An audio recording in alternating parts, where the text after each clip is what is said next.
well, I think I'll take a different approach this time. And for all you people who like vinyls and record players and old turntables, I think this one's for you. Well, I'll just turn this thing on, and well, first off, obviously I don't do these things every day, and I have no idea what kind of model this is, other than the fact it's made by Alba, as it says right there. And I've like been wondering, oh God, what kind of area this one was from.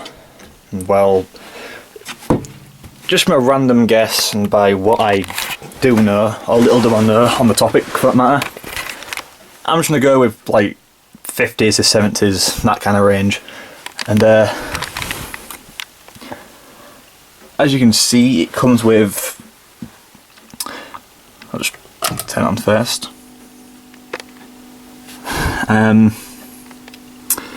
You have the stereo here, like the radio,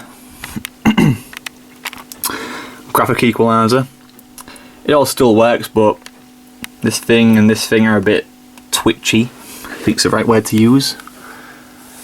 There's different channels for the radio, and these are different settings. So the tuners obviously turns this thing on, like this.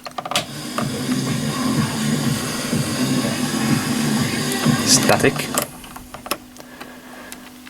And phono is turntable. It does still work.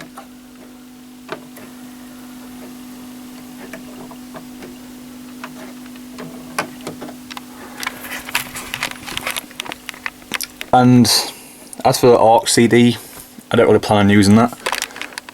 And then I have tape, which is these things down here. Both do still work, and this thing for its age is pretty good condition actually. And what I do have for these is I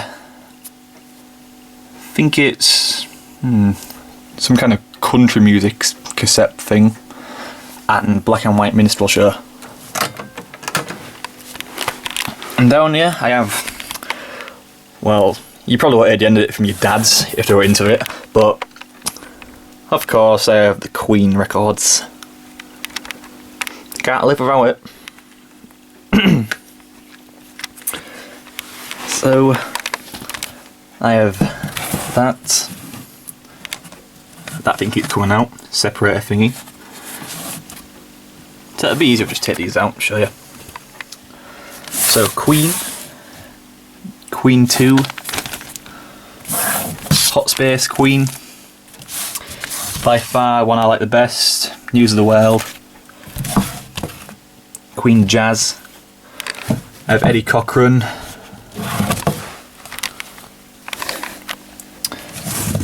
Bonnie Tyler,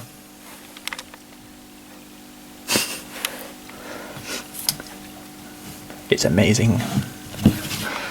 And Steve Miller Band, also pretty good. Ricky Nelson, this is I think maybe the second or third I ever bought. Well, my brother bought it for me for my birthday, so yeah. I got this for my birthday, which annoyingly enough, my first time I ever played it, or second, I don't remember which, I put it on here. No, it was my Crosley, not this one. And when the needle was like halfway through on the record like that, spinning around, I accidentally nudged the turntable. It was one of them small crappy portal ones. I don't recommend you buy one, by the way. And the arm just kind of went like that, right across my record, and left a massive scratch mark. And by far the best one ever. Bat out of hell.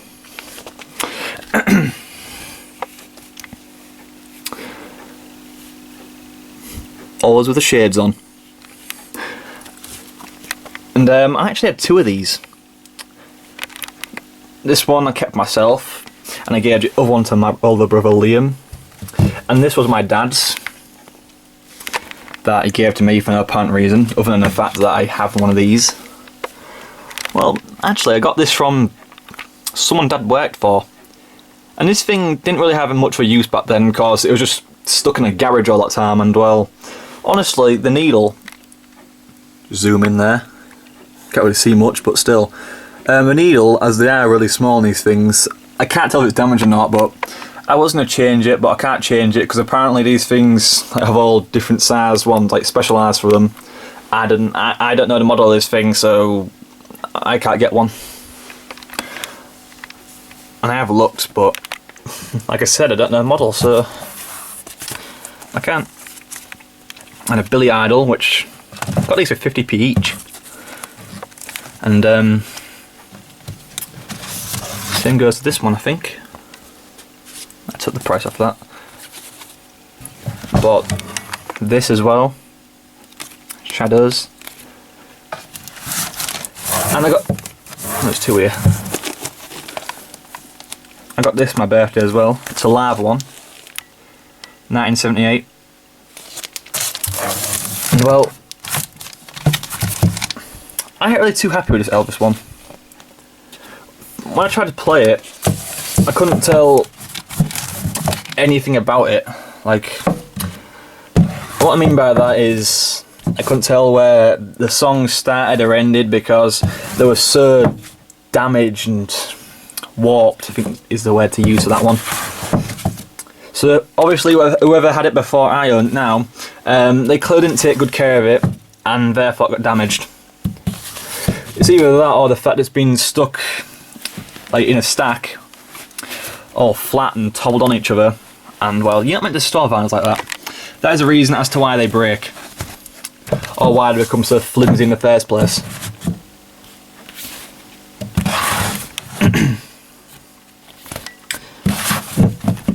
Well, I'm actually amazed how well this thing works. And I did look on eBay at this, and I think I did find the speakers for it, although they weren't like this.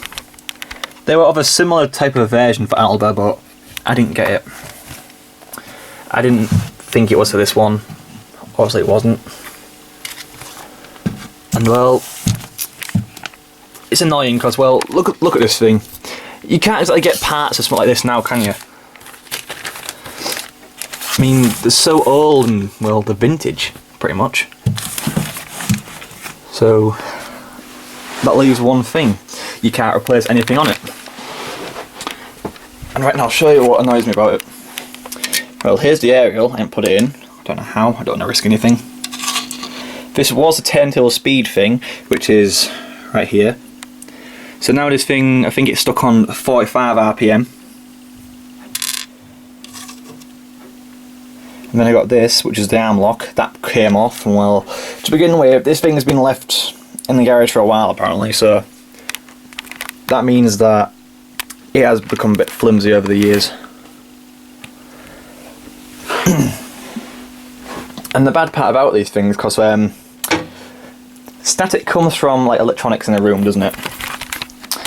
And records spin like that, clockwise. Ooh, voice crack. And that generates friction, and well, static gets created by that. I don't have an anti-static brush, so I can't do nothing about that, and therefore I get loads of dust and dirt all over my glass. And no matter how much I try and clean this, I clean it like once. This was like maybe a week ago, and you should clean it more often than that, but I don't, because I can be a bit lazy. And after I cleaned it, left it for a day, and what happened next is I came back, looked at it, all across the top here, just dust. Dust there, there's dust on here, and because Dad kept it in his garage, and he was doing boilers at the time, all on the bottom here, I had rusted water. If that makes sense. Well, it happens when he was taking the boiler apart in the garage, and because they're made out of copper or tanks, the water got most of the colour from the rust, and it got all over here. It was a pain in the ass to take off. And I have this little mark here, if you can see that. That won't come off. And what Alba did when they made this, they didn't even bother fixing this thing in properly. That isn't bolted or screwed in or anything. And I would prove that, but I'm not going to risk anything on this record player as it is fragile enough. And because I was a bit clumsy at the time, I accidentally spun out on my chair there when I was bored, and my shoe ended up kicking that part off. And then that came off, I don't remember how. And I don't want to do anything to this or risk anything breaking. But back onto this, I can actually lift that out if I wanted to. And this thing by far is like the best thing I've ever got. And I don't really know much about these things. I haven't really had much of a chance to look at all the way over yet. And that sounds stupid because I've had this for like roughly a year now, I think. About a year and a half or maybe 2. And I don't know much about it, so if anyone out there does actually know much about these things, or at least about this type of model by Alba, I'd be much appreciative if you could tell me anything about it. Like error-wise, how old it is, anything really. But above all, this thing works completely. It's just like I think I mentioned it before anyway, this is the equaliser. And I said these two are dodgy, or at least a bit twitchy, because when you move them, it don't really go how it should be. And I